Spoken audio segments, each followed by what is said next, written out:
Hello guys, আমি সায়নী। আমাকে তোমাদের ইউটিউব পরিবারের একজন সদস্য হিসাবেই ধরতে পারো।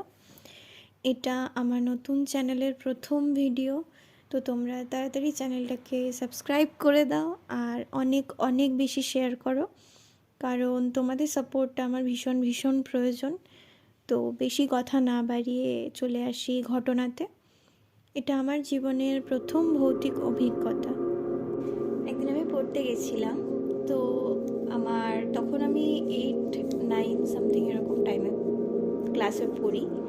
এবার আমাদের যেখানে পড়ানো হতো, আমি এরকম পাড়ায় যেরকম ছোটোখাটো মধ্যবিত্ত ফ্যামিলির মেয়েরা পড়তে যায়, ওরকম পাড়ায় একটা পিসি সম্পর্কে হয় আমার। তো সেখানে আমি পড়তে গেছিলাম, আর তাদের ঘরের সামনে একটা চণ্ডী মণ্ডপ ছিল, আর চণ্ডী মণ্ডপের সামনে ছিল একটা খামার। সেই খামারের এক সাইড একটা পুকুর, তার পাশে একটা তাল গাছ আর একটা ছোট কুঁড়ে ঘর টাইপের ছিল। আর সেই পাড়ের বরাবর লোকের ঘরের পিছন দিক, এবার বাথরুম পায়খানা সমস্ত কিছু আছে তাদের মুখে অনেক সময় শুনেছি যে এরকম ওই কুঁড়ে ঘরটায় কেউ একজন ওখানেই বাড়ি ছিল, তো শ্যামলি বলে সে গলায় দড়ি দিয়েছিল, তাকে নাকি অনেকে দেখেছে। এবার আমি তো কোনোদিন চোখে দেখিনি, কিন্তু শোনা গল্প গা ছমছম করে সেই জায়গায়। এমন সময় অনেক হয় যে শোনা গল্প গা ছমছম করে, অনেক সময় মানুষ ইম্যাজিন করে নয়, কিন্তু সেটা আমার ইম্যাজিনারি ছিল না। আমি ছিলাম, আমার এক ফ্রেন্ড ছিল ঈশানী বলে, তার গলায় ছিল কণ্ঠীর মালা, নৃসিংহদেবের কবচ উইথ কণ্ঠী মালা সে পড়েছিল। তো তাদের বক্তব্য অনুযায়ী বৈষ্ণব মতে সবাই মানে যে যাদের গলায় কণ্ঠী আর নৃসিংহ কবচ থাকে তাদেরকে নাকি ভূতে ধরে না বা তাকে ছুঁতে পারে না, কিন্তু দেখলেও তো মানুষের ভয় লাগে। সে আর আমি সন্ধে হয়ে গেছে, সেদিন পিসি পড়ায়নি, তো 7:30-8টা পর্যন্ত আমি বসে থেকে আমরা দুজন চলে আসছি। তো সেই পিসির মা ছিলেন, তিনি আমাদেরকে দরজার কাছ থেকে একটু লাইট মেরে দিয়ে চলে গেছে। আমাদের কাছে একটা ছোট লাইট ছিল, সেরকম জোরালোও নয়। চণ্ডী মণ্ডপটা পেরিয়ে আমরা খামারের মিডিল বরাবর এসছি, ডান দিকে পড়ছে সেই কুঁড়ে ঘর আর তাল গাছটা। এবার সেইখানে আসার সময় হঠাৎ করে মনে হলো যে কুঁড়ে ঘরটার ওখানে কিছু খড়খড় করছে। তো আমরা তো দাঁড়িয়ে গেছি, স্বাভাবিক ব্যাপার, ভয় লাগবে। এবার সে তো দাঁড়িয়ে গেছে ঈশানী ওখানে, সে বলছে যে আমি আর যাব না, পিছনে চলে চল। কিন্তু এবার পিছনে গেলেও যেতেও ভয় লাগছে, আমরা খামারটা অনেকটা বড়, আমরা মিডিল বরাবর চলে এসেছি। যতক্ষণে আমরা পিছনে ওদের বাড়ি যাব ততক্ষণে আমরা উঁচু রাস্তায় পৌঁছে যাব, সেখানে লোকালয় আছে, লোকের ঘর আছে, লাইট আছে। তখন আমরা কি করলাম, ধীরে ধীরে হরে কৃষ্ণ জপ করতে করতে এগোলাম। তার গলায় কণ্ঠীর মালা আছে, আমি তাকে জড়িয়ে ধরেছি হাতটা। তারপর কি করলো, আমরা যাচ্ছি, হঠাৎ করে দেখছি সেই তাল গাছ বরাবর কিছু একটা সাদা টাইপের জিনিস নড়ছে। আমাদের তো ভয়ে বুক শুকিয়ে গেছে, কি করব, দাঁড়িয়ে পড়ছি একবার, একটু যাচ্ছি একবার করে।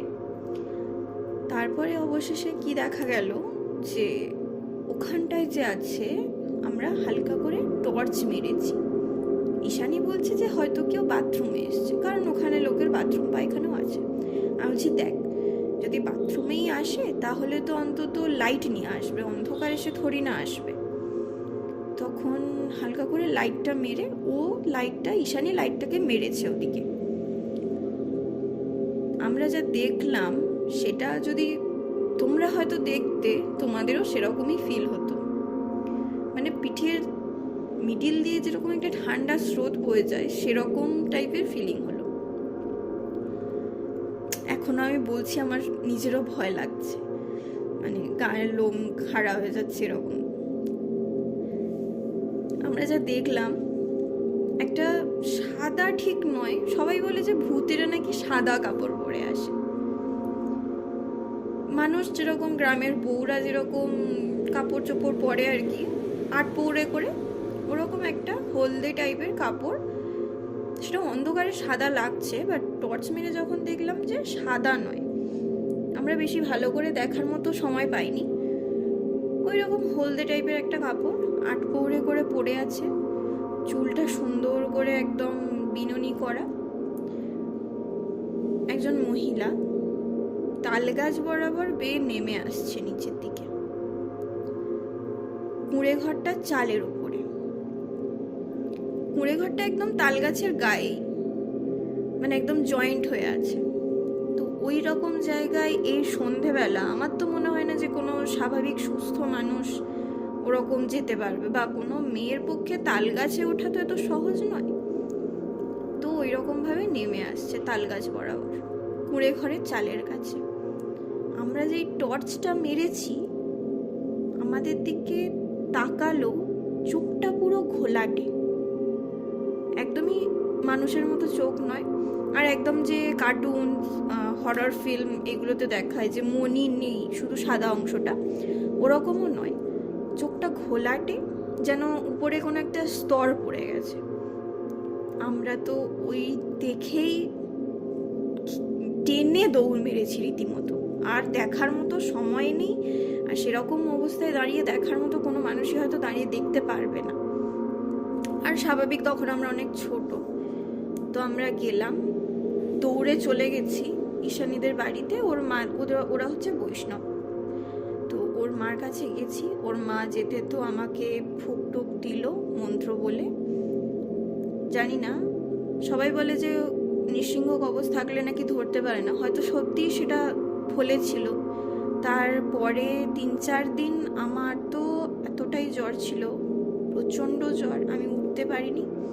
জ্বর সারছে না, মেডিসিন খাইয়েছে, ওষুধ খাইয়েছে, কিছুতেই সারেনি। তো যখন আমি বাড়িতে গল্পটা বললাম, বাড়ির লোক বললো তাহলে কি খারাপ হাওয়া কিছু লেগেছে?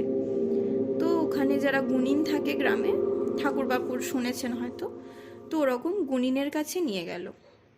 মানে আমাকে নিয়ে যেতে পারেনি, আমার বাড়ির থেকে গেল।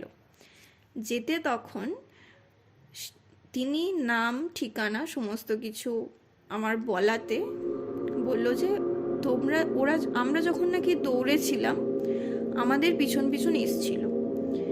ওদের বাড়িতে, ঈশানীদের বাড়িতে ঢুকতে পারেনি কারণ ওরা বৈষ্ণব। তো আমার পিছন পিছন যখন আমি ওদের বাড়ি থেকে আমার বাড়ি এসছি, তখন নাকি আমার পিছু নিয়েছিল, আমার পিছনে নাকি এসছিল। তো সেই নজর লেগেছিল।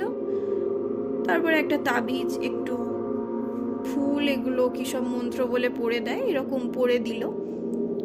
সেগুলো আমার তাবিজটা বলেছিল যে 30 দিন হাত থেকে যেন না খোলা হয়। তো হাতে বেঁধে দিয়েছিল, 30 দিন আমি খুলিনি। আস্তে আস্তে ওই যে ফুল পড়া ওগুলো দিয়েছিল, প্রত্যেক দিন স্নান করে সেই ফুল মাথায় ঠেকানো তোমাদের যদি ঘটনাটা ভালো লাগে তাহলে লাইক করে দাও, 1 সপ্তাহ পরে জ্বরটা কমে গেল, চ্যানেলটাকে সাবস্ক্রাইব করে দাও।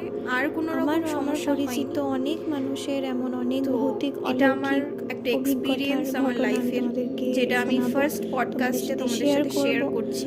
তোমাদের সাথে ওই সাথে আরো গল্প আমি নিয়ে আসবো, সত্যি ঘটনা, তোমরা একটু যদি পাশে থেকো।